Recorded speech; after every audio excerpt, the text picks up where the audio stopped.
makes its way across the railroad tracks. Doing okay. So far, so good, right? But then watch what happens to the second one coming the other way. What happens next? Think you know the answer?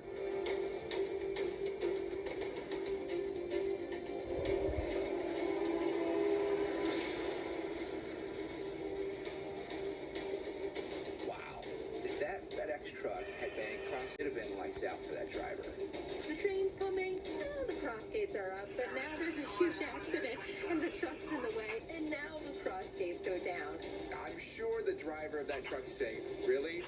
Now you want to go down? So what went wrong?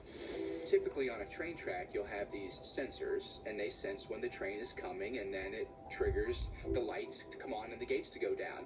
But apparently, with the heavy snow and ice, those sensors didn't get triggered.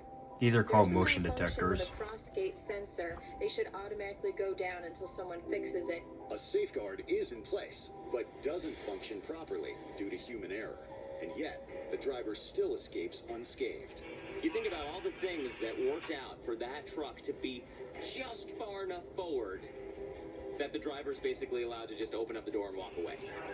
The moral of the tale, if you're driving through a railroad crossing, no matter what, don't trust the gates.